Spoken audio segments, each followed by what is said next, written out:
Her Private Hell is the latest film from director Nicholas Winding Refn and follows a young woman searching for her father and a former veteran who's searching for his daughter. And from what you think of that plot synopsis I gave, you think, oh, that seems probably kind of simple, but seems like to be compelling. Do not. That is not the plot of this movie.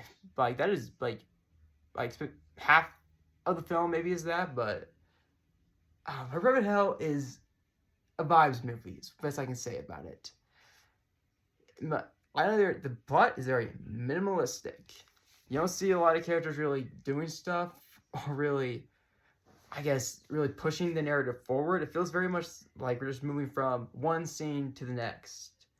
Nothing really feels to be driving the characters, and the whole searching for her father, yeah, that's a freaking lie. He just kind of leaves in the movie, and she's just kind of sad about it for most of it, and then just kind of moves on to kind of trying to hit on her stepmom, who's the same age as her. Yeah, it's a bit of a trip, and honestly, that's all she does really. Elle as a character is so boring, and so I would say flat is really the only describer because she does nothing. All she does is go to fancy parties, go on these elaborate movie sets, and I don't know, just talk really detachedly and just act weird, just really weird, and in one cases, kind of act like she's in a let's say different type of adult entertainment,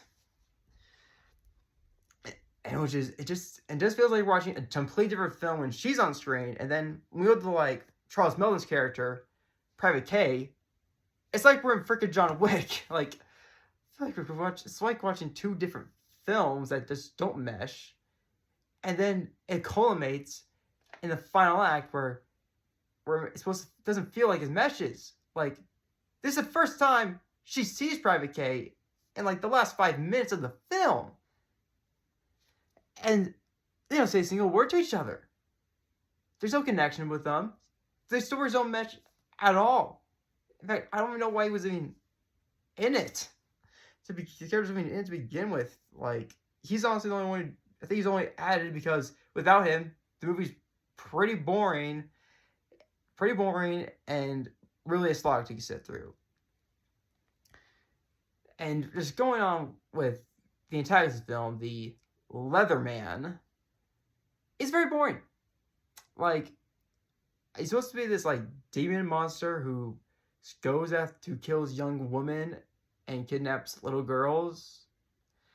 And I don't like the design that much. Like I describe him as kind of cool, but I don't know. They decide the face is really odd. Like whenever they show him on screen, I'm like, is that Dr. Doom from 2014's Fantastic Four?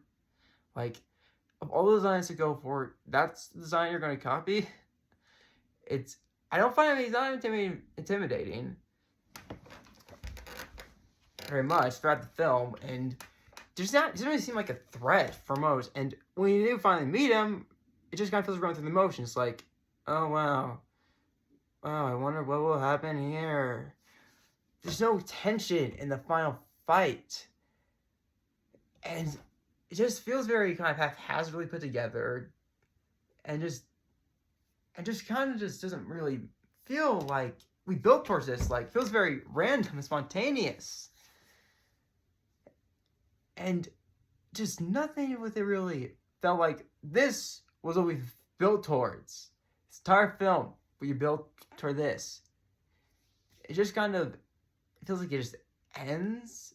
It just kind of leaves me more questions. Like, not like questions like, oh, I wonder what's the symbolism of this and this. More like, what even is this world? What does this even make sense? Why are they suddenly in this crystal cave? Why is she suddenly acting like she has no one? Yeah, your dad's not around. He's still alive. And then have it end with her becoming the Leatherman? Like, was this the first draft? Like, did And this cannot be a finished script. This is all ideas put on the page, and none of them are really finessed out. Like none of them are kind of narrowed down, create a cohesive narrative. And at first looking at a script, the script completely fails the movie, and I think kind of destroys it, in my opinion. Whereas I feel like it does have a lot of good stuff in it. It has good actors, Charles Melton, Sophie Thatcher. The score, I think, is arguably, I think, one of the best of the year. Like it's very much does elevate a lot of the film throughout. Cinematography also very good. Like everything surrounding it is good, but the story doesn't really mesh. I want to say I can do better than what Nicholas Winding Refn is doing here, but I feel like it would have been nice if she actually had a connection to Private K. Maybe have her actually search for her father, like the freaking synopsis on most pages about it say the film was about, because I think that would help streamline it a lot and make it feel more compelling. But no, we just have this actress at these parties, and the movie sets just not really doing anything, just kind of talking about stuff that doesn't really feel like it connects much to the plot. It's not even that good writing. It's very stiff. Maybe for really good funny stuff, really like David Lynchian dialogue here, maybe it would work, but it's not like psychedelics or like weird imagery throughout. It's like more like it's like on really really hazy psychedelics. You're kind of just you're almost hypnotized by it, almost like it's trying to lull you to sleep. So I don't know. I definitely think it's a film I think is kind of worth checking out for the cinematography and the score. But if you're going for a actually good narrative, a story that makes sense, a compelling final act, yeah, you might want to look elsewhere.